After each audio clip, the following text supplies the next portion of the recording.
Well, everybody, welcome to this evening edition of the Trig Podcast of Joy. Hope you're doing well on this evening, Tuesday night. It's almost 8 o'clock, and it is kind of cold, isn't it? It's 56 degrees, supposed to rain tomorrow.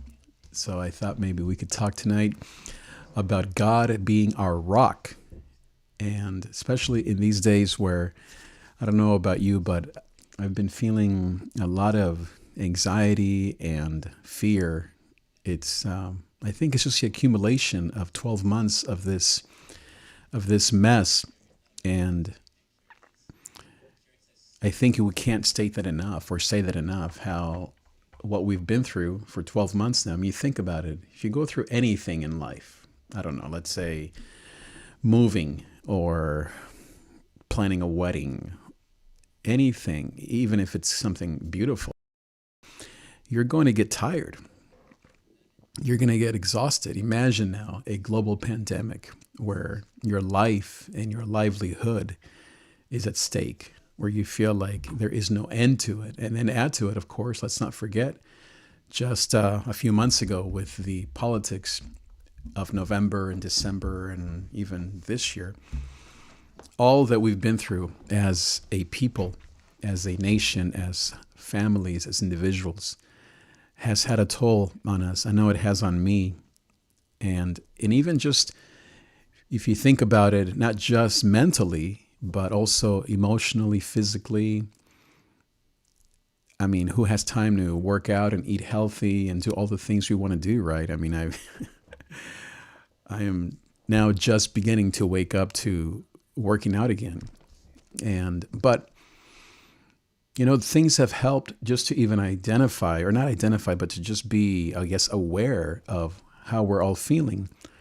Maybe you saw the interview with Meghan and Prince Harry. Was that yesterday or Sunday? I guess it was, right? And just talking, just hearing her talk about the pressures of being a royal family, race issues, and what she talked about in terms of the color of her son, and then, as I mentioned, just mental health issues that she was talking about in terms of being depressed or anxious, and for her, suicidal, as she was saying.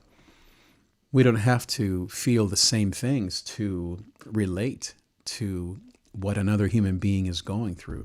We don't have to have the same life experiences to know that this pandemic has been hard on us. I also was listening to another just podcaster, no one that everyone knows per se, and she was just saying, I need to take a break from the podcast for the next few months because of what this pandemic has done to, especially if you're an empath. This is not everyone, but if you are a person who is an empath, who is an open-hearted person, if you are into the Enneagram, you might be a 2, a 3, or a 4. Even if you are a practical type, who's more of a doer or a logical person, maybe it's you thinking of someone else's struggles. I know I have a friend who, he seems to be more logical about things, but it's his girlfriend who is dealing with a lot of fears. And so, of course, a lot of his decisions are based on how she feels. And so these things affect many of us.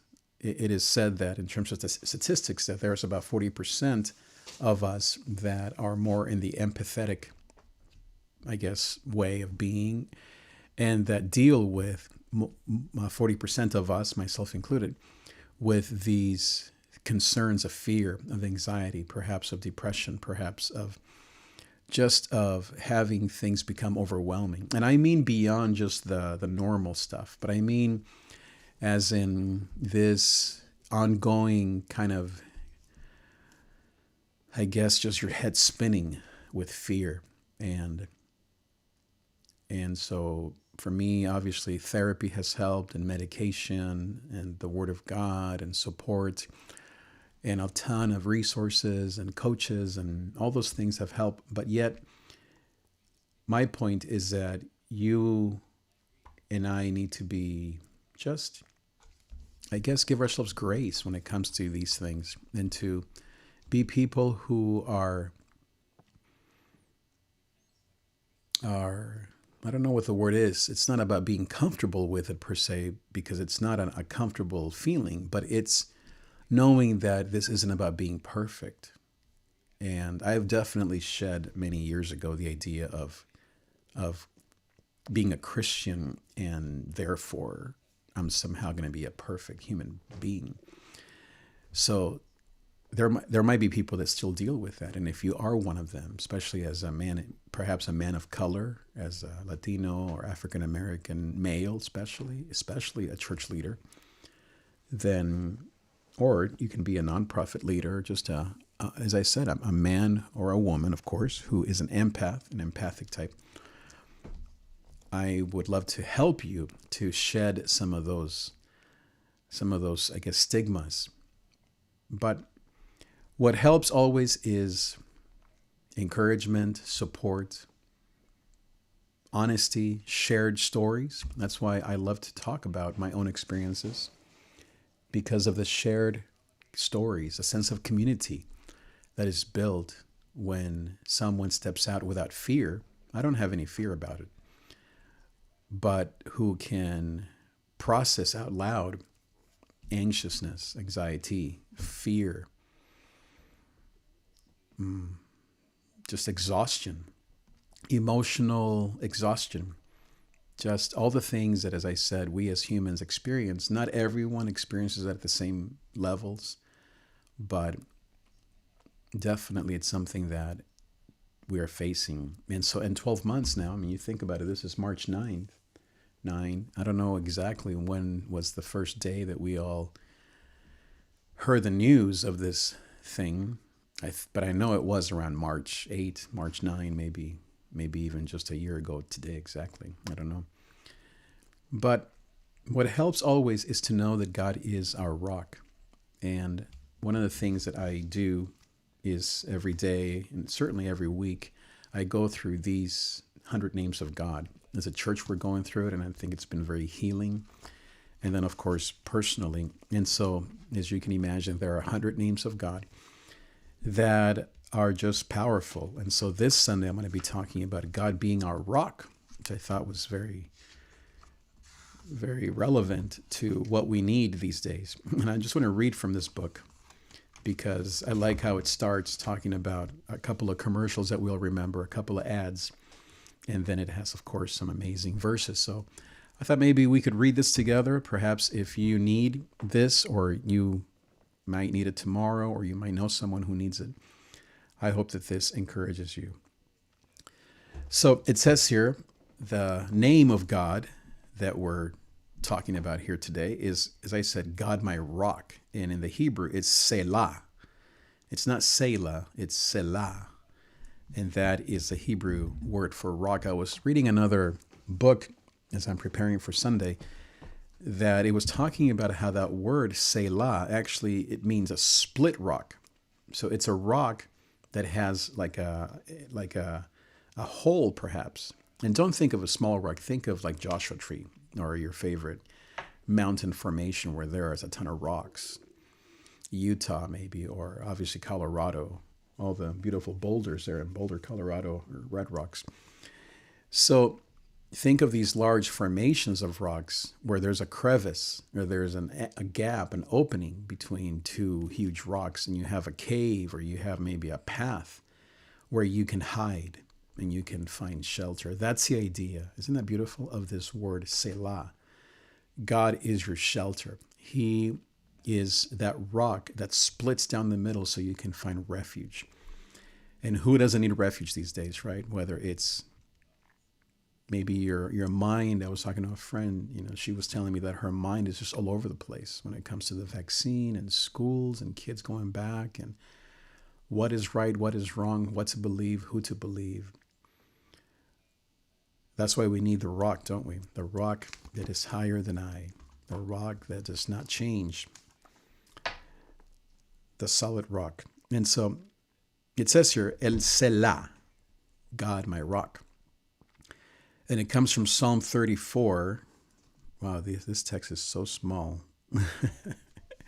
in my aging eyes, right? Psalm 31, verse 3, it says, since you are my rock, there it is, and my fortress, two powerful words that we often hear in the Psalms, my rock and my fortress. And I'll get to that here in a second, what that means. For the sake of your name, lead and guide me. Four powerful things there. We'll talk about this and more in depth on Sunday, but just to give you a preview, four names: rock, fortress, lead, and guide. Do you need something powerful to stand on? Jesus is the answer. Do you need somewhere to hide in the storm? Jesus is your fortress. Do you need to know who to follow to lead you through decisions this year? Jesus is your leader, your shepherd. Do you need someone to guide you, to literally walk you by the hand when you feel powerless? Jesus is our ultimate guide. So those are the four amazing truths here for us tonight. It says here, for over a decade, just reading again from this book called 100 Names of God, for over a decade, Chevrolet sold millions of trucks using the slogan. Who remembers that? Leave it in the chat if you're old enough to remember, like me. Chevrolet had a slogan for their trucks. You remember what it was? It goes with this passage, obviously. Built like a rock. Like a rock. It's not hard to see the appeal. Rocks are solid, protective, and durable, long-lasting, and strong. A giant rock, think Gibraltar, symbolizes everything we wish we had in life. Steady beliefs, security, a solid marriage, firm finances, a stable job, and enduring friendships. Yes, we all want those, right? By nature, though, all earthly things fail.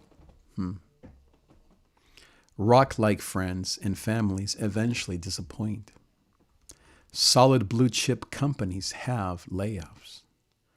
Foolproof financial plans go south.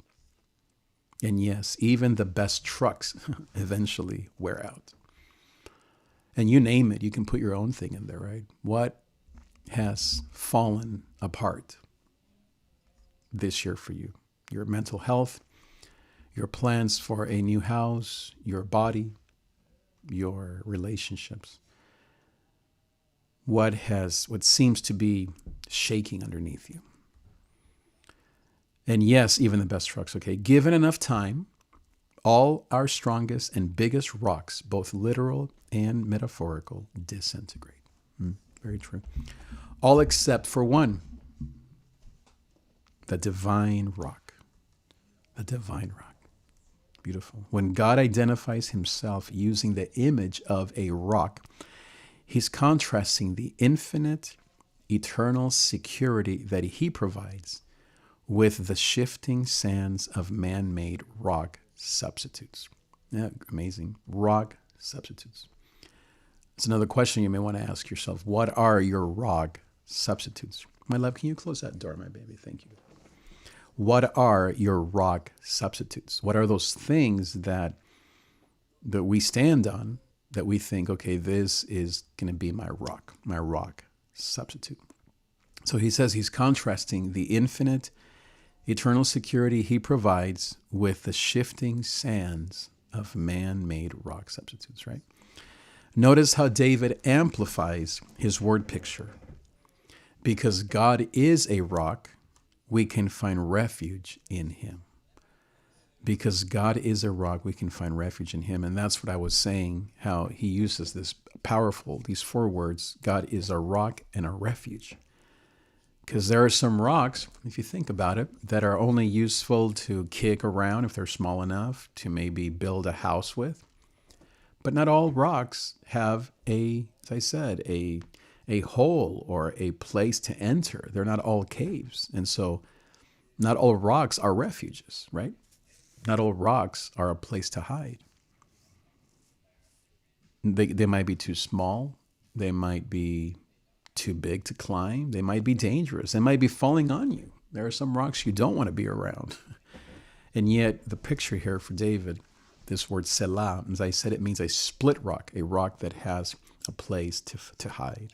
Isn't that beautiful? Because God is a rock, we can find refuge in him. In other words, we can run to him and hide in him. In him. And when we do, we are safe. Like that song, and they are safe. That's out of Proverbs 18:10. David wasn't just using this example because it conveyed God's strength. That's amazing, right? He knew the truth from real life experience. He spent more than a decade trying to stay one step ahead of the murderous King Saul. For years, David took shelter behind real boulders, and he spent countless nights in stony caves across the Judean wilderness. Despite a lot of scary moments, David was always safe in God's hands. And so you remember, right? David running from King Saul, from Absalom, his own son. Imagine running from family, running from leaders, spiritual leaders. King Saul was the prophet and the king of Israel and of David. Imagine when we feel unsafe, when we can't trust our leaders, even our religious leaders, or maybe your family. That is pretty scary when you don't know who to trust, who to listen to. Listen to God. He is your rock. They are saved. They are saved. That's how I'm trying. Blessed be the name of the Lord. Blessed be the Lord. Blessed be the Lord. Oh God. The name of the Lord is a strong tower. Running into it, and they are saved. The name of the Lord is a strong tower. The righteous run into it, and they are saved. Blessed be the name of the Lord. That's the song I was thinking of. It comes from that passage. How we are saved when we run to him.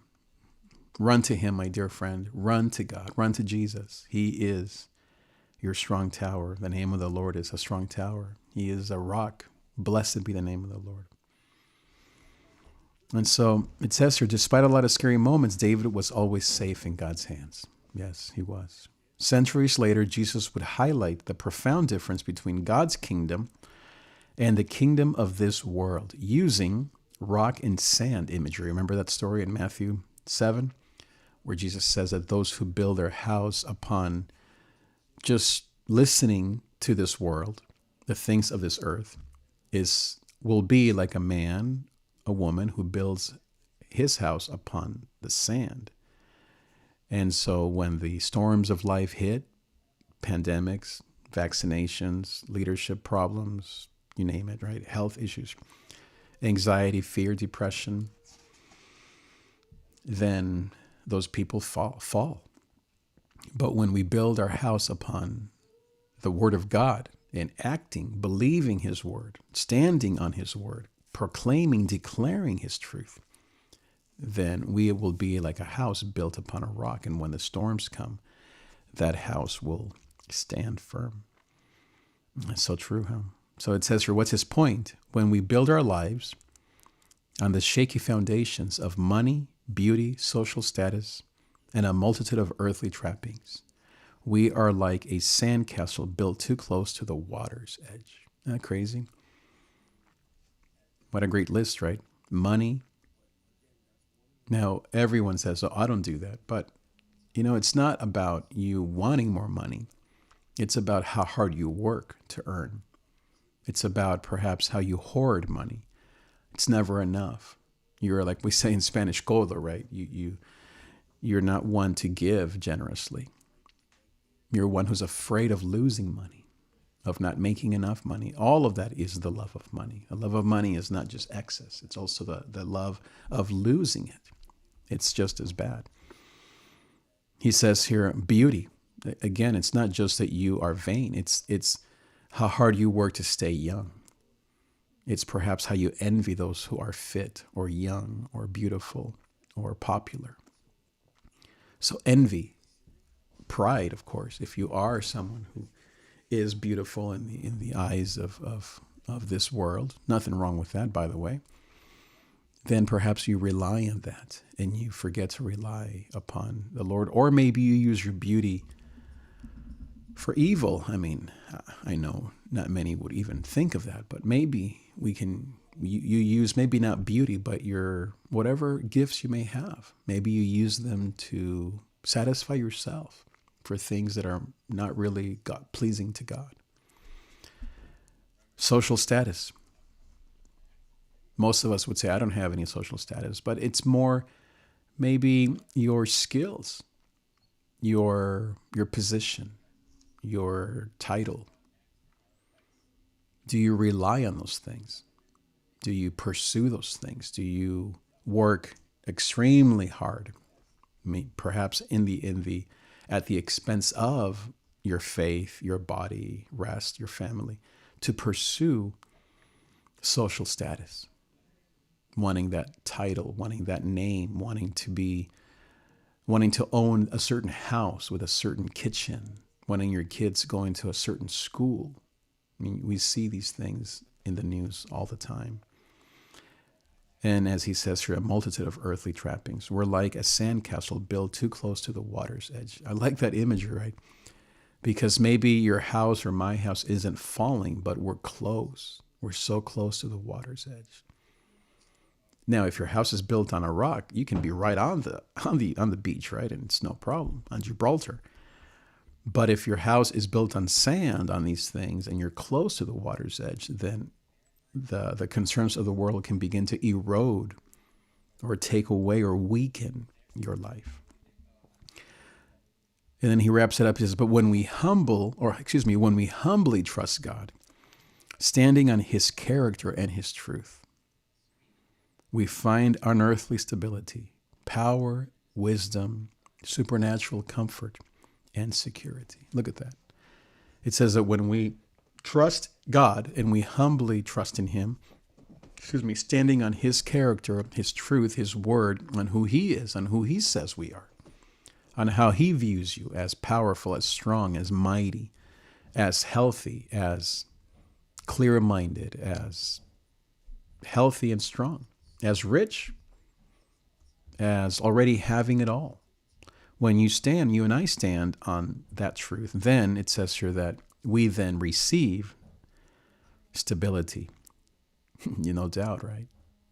When you begin to believe the truth about yourself, that you are beautifully made, you feel at peace, no matter what you look like, no matter who your friends are, no matter how much money you have or don't have. Obviously, we all need a certain level of stability in all these areas, but it's that reaching for more. It's that stress, that anxiety that comes when we feel unsafe.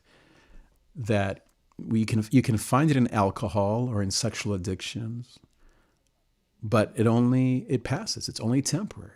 Or you can find it in God, and then he gives you, like he says here, stability, power, wisdom, supernatural comfort. Isn't that beautiful? I need so much supernatural comfort. Because, sometimes I don't think the opposite of comfort is discomfort. I think the opposite of comfort is nervousness, is stress, is anxiousness, is a lack of peace. When you feel comfortable, you take a nap, right? You read a book, you just lay down, you smile, you laugh. But when you don't feel comfortable, you have that ball of stress in your stomach, or maybe you get headaches, you can't sleep at night, or you feel it on your shoulders, or your jaw maybe is clenching, or your fist. I remember times when I would be so stressed that I would literally mark my hands with just from squeezing my hands too much, and I would get all these different pains and things. I thought, wow, I'm really stressing. And so you finally realize that you're not resting in God.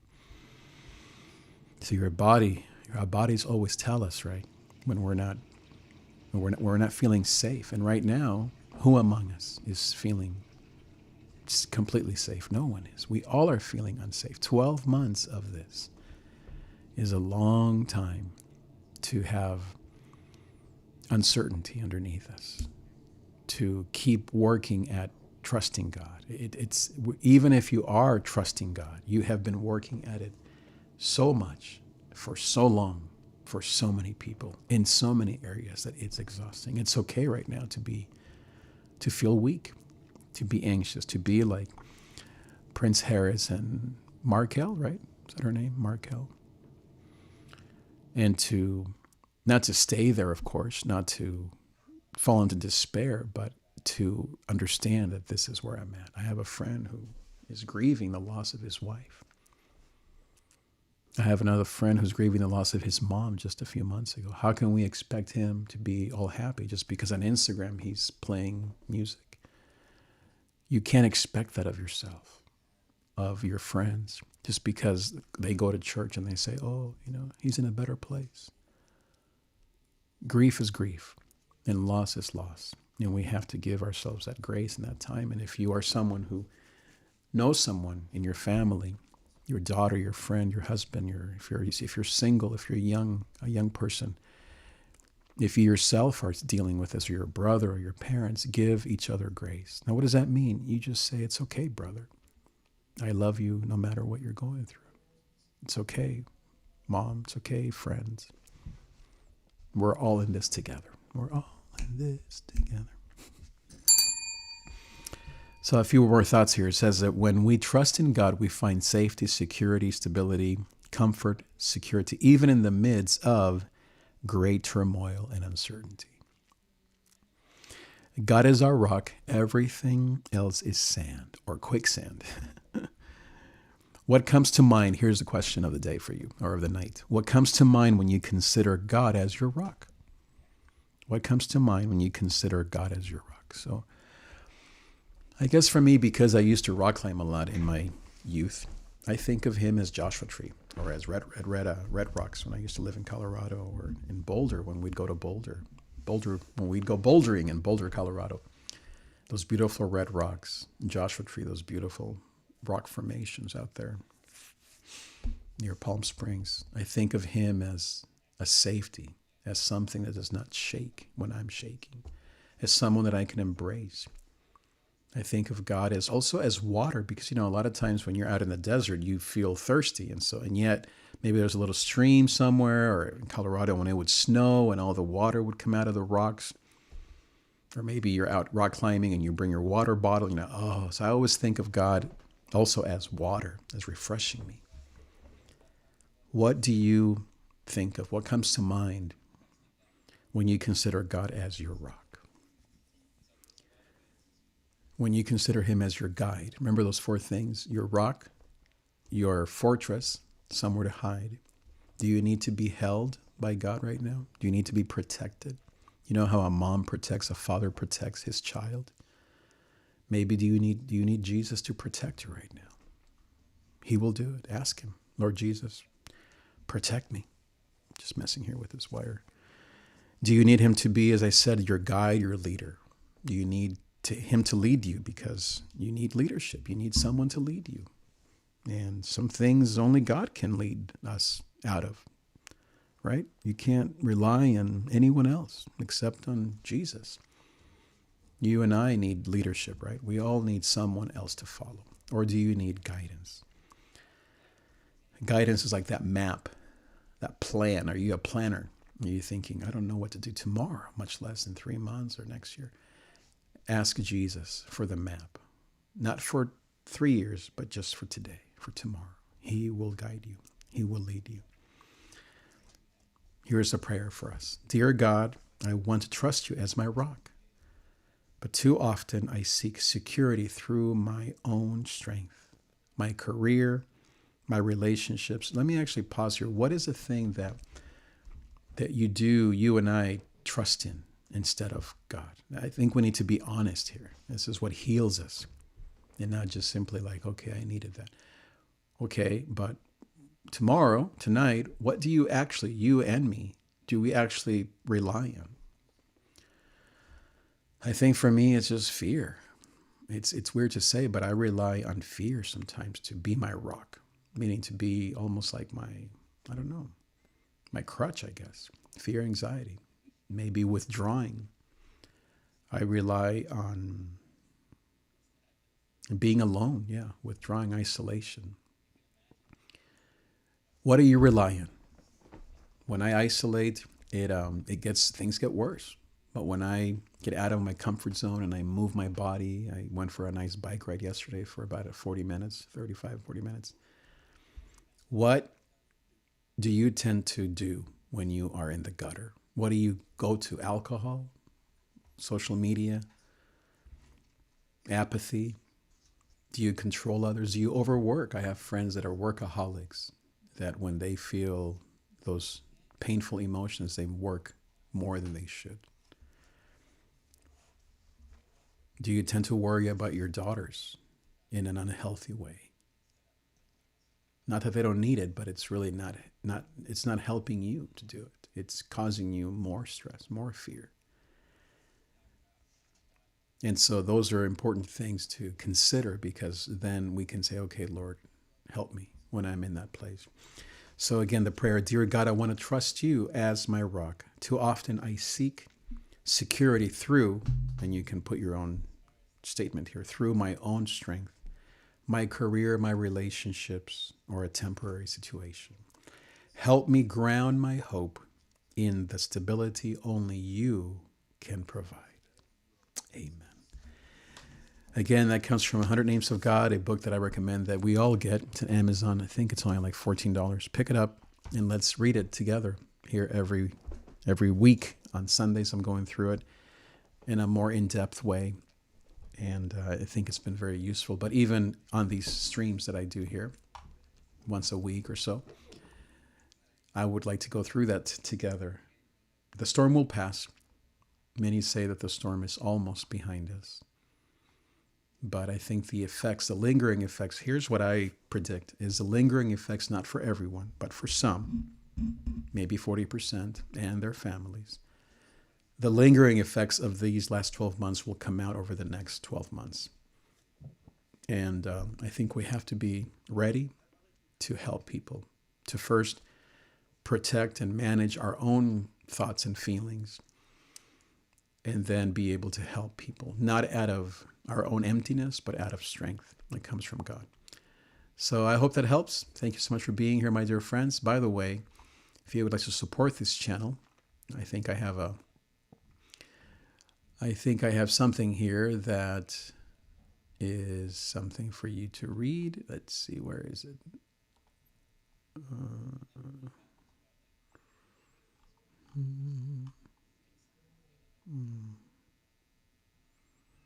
I have a link. There it is. Okay. So you can go to Buy Me a Coffee. I know, it's a cool name, huh? .com, David Trigg. If you'd like to support this channel, and you can get more help, more access, more videos, and simply just support this channel so that this content that you love can continue to help people. So go to that link right there, buymeacoffee.com/David Trigg, and sign up to receive more of this content, and most of all, support this channel so it keeps helping people. I am, as you know, a licensed minister and also a certified life coach in the area of mental health. So if you would like to make sure that this channel continues, please support our efforts. Go into that link. Thanks again. I'll see you next time. Adios.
One, two.